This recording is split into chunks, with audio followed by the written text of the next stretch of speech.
Welcome back to Tales by WZ.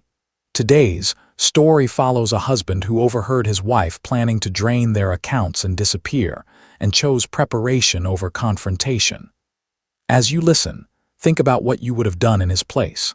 My wife said, "He has no idea I'm draining the accounts before I leave him." I replied, "Check the balance." Then I quietly locked down every account, transferred the remaining funds, packed a bag, and left the house, only to sit back and watch her plan collapse faster than she ever expected. I'm 35, and I've always been the kind of person who reads the fine print. I'm a forensic accountant. My job is finding money people think they've hidden. I spend my days tracing numbers through shell companies and fake wallets until the truth shows up on paper. You'd think someone like me would spot a grifter sleeping in his own bed, but love has a way of dulling instincts. I've been married to Caitlin for 6 years.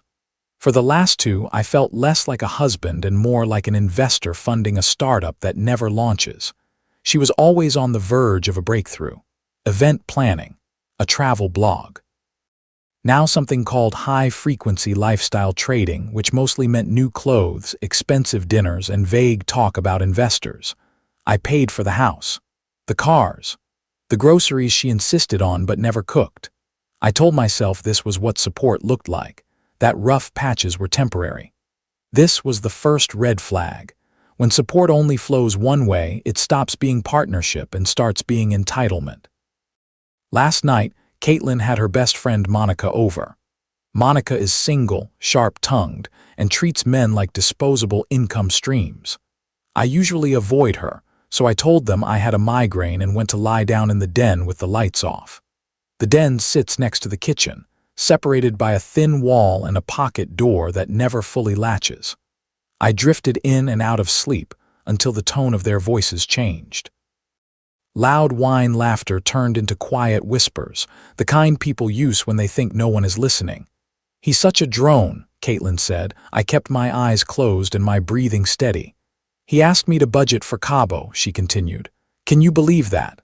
"Budget. Gross," Monica replied. Then Monica asked, "So is it done?" "Almost," Caitlin said. I could hear the smile in her voice. "He has no idea I'm draining the accounts before I leave him. I already moved the savings into that crypto wallet Justin set up. Tonight I'm liquidating the brokerage.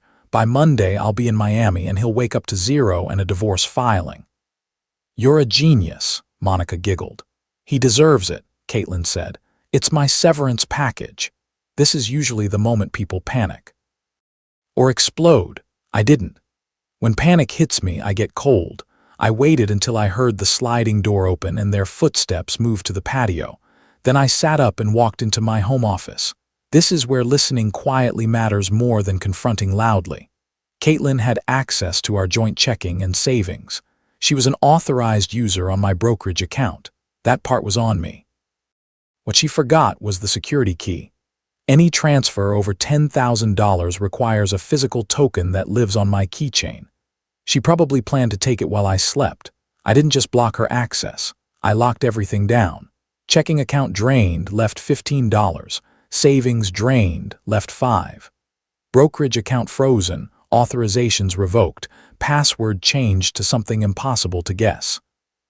Every credit card in her possession marked stolen.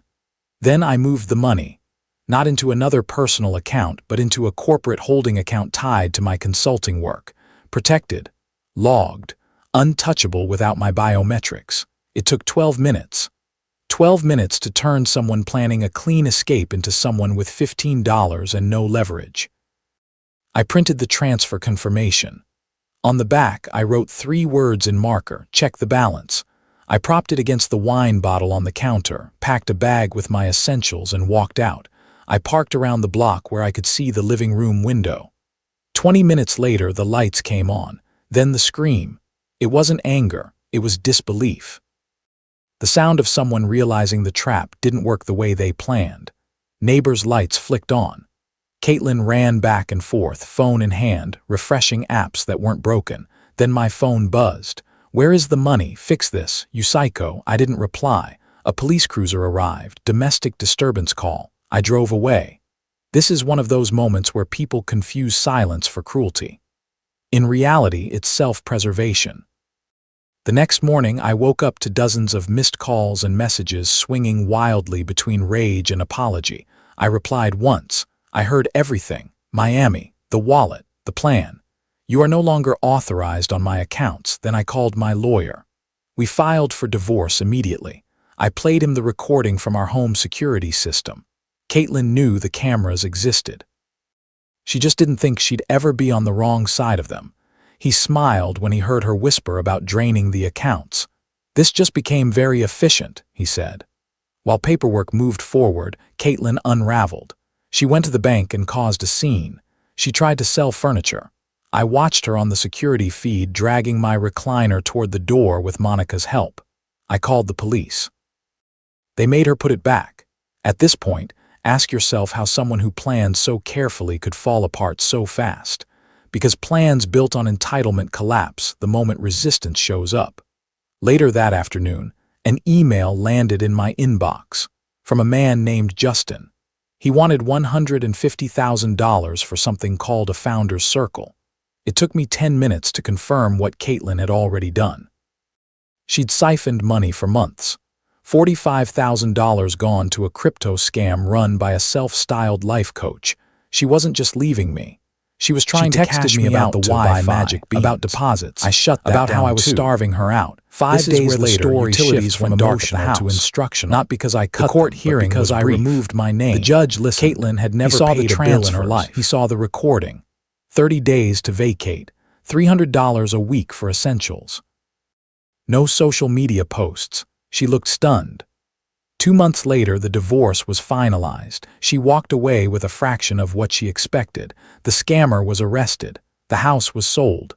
The furniture damage came out of her settlement. The last time I saw her, she told me money doesn't hug you back. She wasn't wrong. But it also doesn't lie to you while planning to empty your life. I moved into a quiet condo, changed my passwords, framed the note that started it all. Check the balance. Here's what this story leaves behind. Lesson 1, if someone jokes about stealing from you, believe them. Lesson 2, silence and preparation can protect you better than confrontation. Lesson 3, access is not the same as entitlement. Lesson 4, people who plan betrayal rarely prepare for resistance. Lesson 5, peace is worth more than proving a point. What would you have done if you heard that whisper through the wall? And have you ever ignored a red flag because it was easier than facing the truth?